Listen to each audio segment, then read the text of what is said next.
नमस्कार दोस्तों, मैं हूं चिरंजीव भारद्वाज और आप हैं हिंदी मंत्र चैनल पर।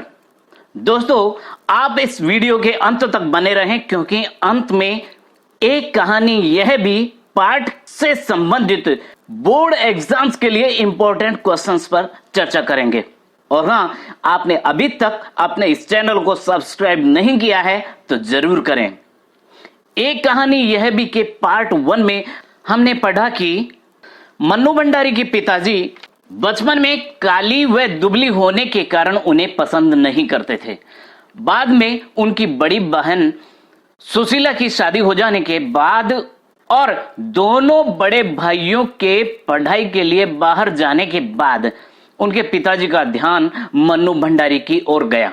बाद में वे मन्नू भंडारी को घर में होने वाली राजनैतिक बैठकों में शामिल करने लगे।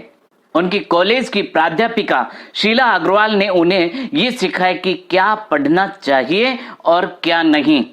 अब आगे शीला अग्रवाल ने साहित्य का दायरा ही नहीं बढ़ाया बल्कि घर की चार दीवारी के बीच बैठकर देश की स्थितियों को जानने समझने का जो सिलसिला पिताजी ने शुरू किया था, उन्होंने वहां से खींचकर उसे भी स्थितियों की सक्रिय भागीदारी में बदल दिया।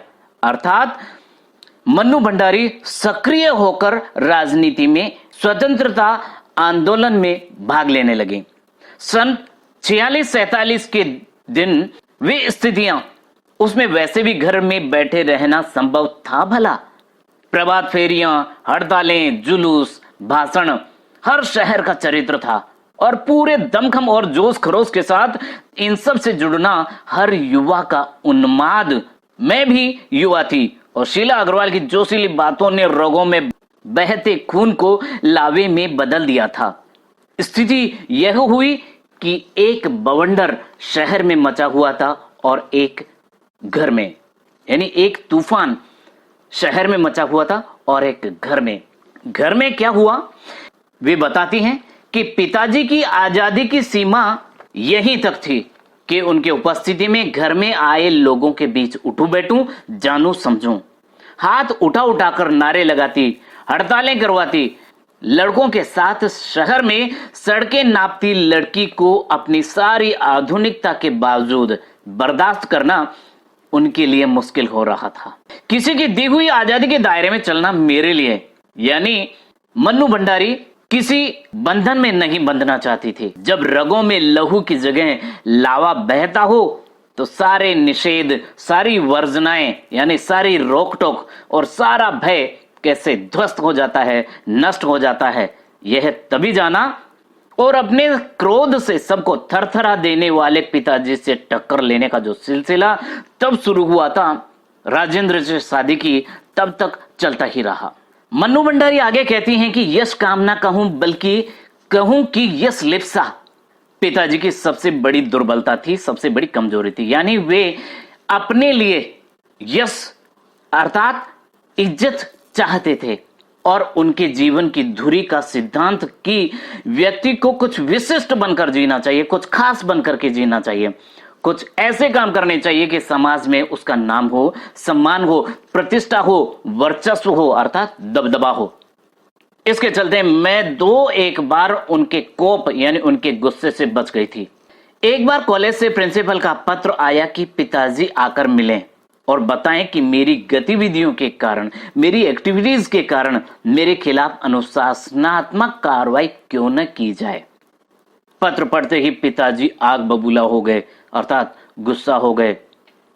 ये लड़की मुझे कहीं मुंह दिखाने लायक नहीं रखेगी, पता नहीं क्या क्या सुनना पड़ेगा वहां जाकर। 4 बच्चे पहले भी पढ़े, किसी ने ये दिन नहीं दिखाया। गुस्से से भन्नाते हुए ही वे गए थे। लौटकर क्या कहर बरपा होगा इसका अनुमान था। सो मैं पड़ोस की एक मित्र के यहां जाकर बैठ गई। मां को कह दिया कि लौटकर बहुत कुछ गुबार निकल जाए, यानी पिताजी का गुस्सा ठंडा हो जाए तब बुलाना। लेकिन जब मां ने आकर कहा कि वे तो खुश ही हैं, चली चल, तो विश्वास नहीं हुआ। गई तो सही, लेकिन डरते डरते।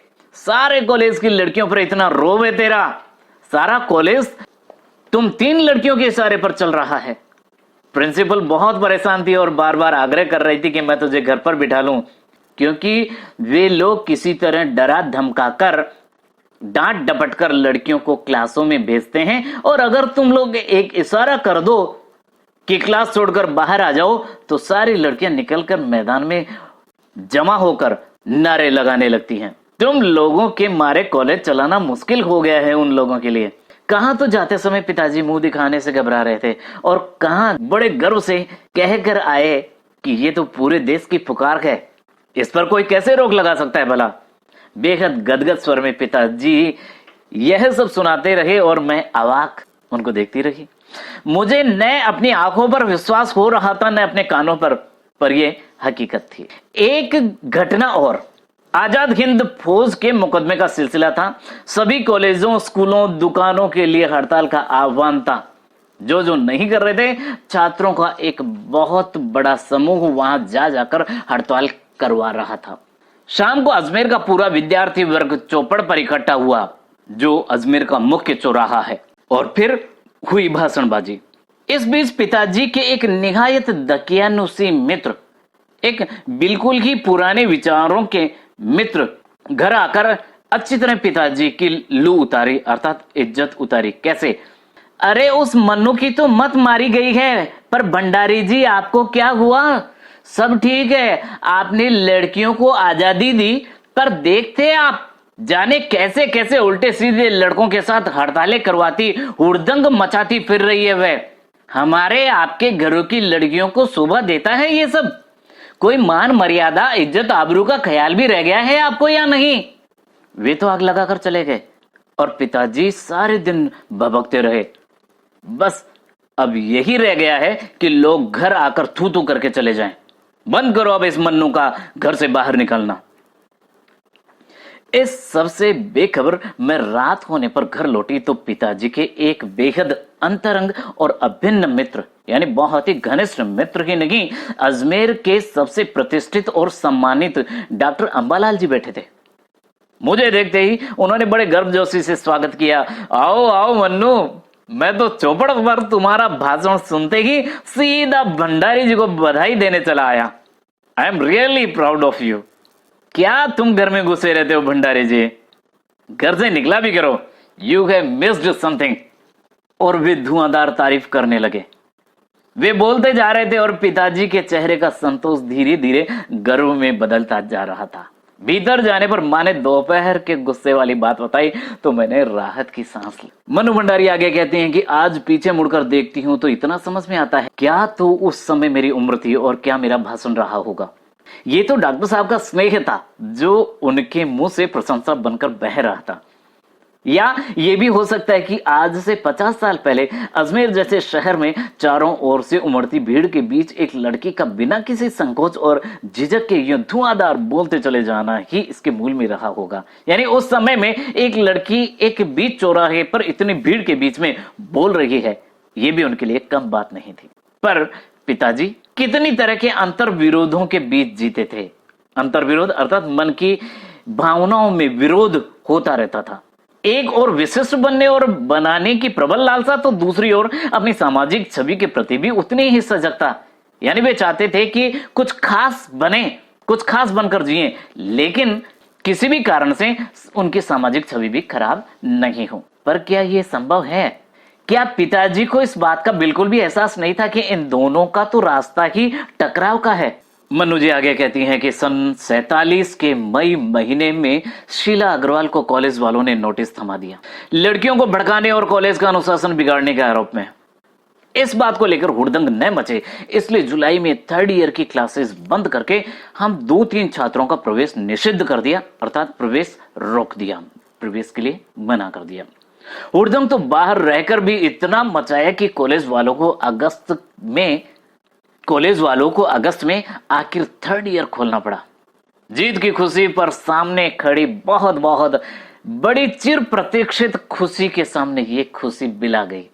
अर्थात कॉलेज वालों को 3rd ईयर वालों के लिए कॉलेज तो खोलना ही पड़ा, साथ ही एक बहुत बड़ी खुशी मिली जिसकी बहुत दिनों से प्रतीक्षा थी। और वो खुशी क्या थी? शताब्दी की सबसे बड़ी उपलब्धि 15 अगस्त 1947। जी हां, भारत स्वतंत्र हो गया था तो ऐसी थी मन्नू भंडारी जिन्होंने साहित्य के साथ साथ आजादी के आंदोलन में अपना भरपूर सहयोग दिया। और अंत में हम बोर्ड एग्जाम्स के लिए इंपॉर्टेंट क्वेश्चंस की बात करते हैं। सबसे पहला प्रश्न है, लेखिका के व्यक्तित्व पर किन किन व्यक्तियों का किस किस रूप में प्रभाव पड़ा? ये प्रश्न सीबीएसई एग्जाम की 2013 में आया है। इसका उत्तर थोड़ा सा डिस्कस करेंगे। लेखिका मन्नू भंडारी ने स्वीकार किया कि उनके व्यक्तित्व पर दो व्यक्तियों का सर्वाधिक प्रभाव पड़ा है। एक तो उनके पिता और दूसरी हिंदी प्राध्यापिका शीला अग्रवाल का। पिता के व्यवहार ने उनके मन में हीनता उत्पन्न कर दी, साथ ही उसे संशयी एवं विद्रोह की प्रवृत्ति का बनाने में भी उनका योगदान था। उन्होंने ही घर में होने वाली राजनीतिक बहसों को सुनने के लिए प्रेरित किया था। इस प्रकार देश और समाज में होने वाली गतिविधियों के प्रति जागरूक किया। यही नहीं, अपितु लेखिका को रसोई घर एवं घर गृहस्थी के कामों से मुक्ति की उनकी प्रतिभा को कुंठित होने से बचाया। शीला अग्रवाल ने लेखिका में एक ओर से साहित्यिक संस्कार विकसित किए, उनकी सोच का दायरा बढ़ाया तथा अच्छे साहित्य से परिचित कराया। यही नहीं, अपितु उनकी जोश भरी बातों ने लेखिका के खून में उत्साह तथा देश के लिए कुर्बानी का जज्बा पैदा किया। अब वह सक्रिय रूप से आंदोलनकारी गतिविधियों में अन्य युवाओं के साथ भाग लेने लगी तथा हड़तालों, जुलूसों एवं भाषणों में भाग लेने लगी। पिताजी उसे घर के दायरे में कैद रखना चाहते थे, पर अब मन्नू जी आंदोलनकारी गतिविधियां शीला अग्रवाल के कारण घर से बाहर सड़क पर भी दिखाई देने लगी। बात करते हैं दूसरे प्रश्न की। एक कहानी यह भी कि लेखिका मन्नू भंडारी के पिताजी ने रसोई को भटियार खाना कहकर क्यों संबोधित किया? यह उनकी किस सोच का परिचायक है? ये सीबीएसई की 2012 की एग्जाम में आया है। अगला प्रश्न है, वह कौन सी घटना थी जिसके बारे में सुनने पर लेखिका को न अपनी आंखों पर विश्वास हो पाया और न अपने कानों पर? ये 2013 और 2014 की सीबीएसई की एग्जाम में आया है।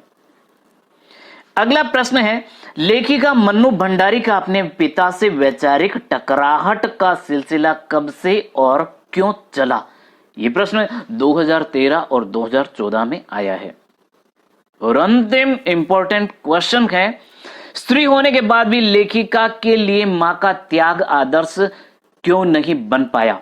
एक कहानी ये भी के आधार पर लिखिए। ये सीबीएसई की 2011, 12 और 2016 की एग्जाम में आया है। इसका उत्तर थोड़ा सा डिस्कस करेंगे कि लेखिका मन्नू भंडारी अपनी मां को अपना आदर्श इसलिए नहीं बना सकी क्योंकि मां अनपढ़ थी। वे पिताजी की हर ज्यादती को अपना प्राप्य समझती थी। वे बच्चों की हर उचित अनुचित फरमाइश को पूरा करती थी। बच्चों की जिद को अपना फर्ज समझकर सहज भाव से स्वीकार करती थी और उन्होंने जिंदगी भर कुछ मांगा नहीं, केवल दिया ही दिया है। तो ये थे एग्जाम में आने वाले इंपॉर्टेंट क्वेश्चंस। मुझे उम्मीद है आपको ये वीडियो जरूर पसंद आया होगा। यदि ऐसा है तो लाइक करें, शेयर करें, कमेंट करें और हाँ, सब्सक्राइब करना ना भूलें। मिलते हैं एक और नए टॉपिक के साथ। तब तक अपने दिल के अंदर देशभक्ति का जज्बा जगाए रखें। जय हिंद, जय भारत।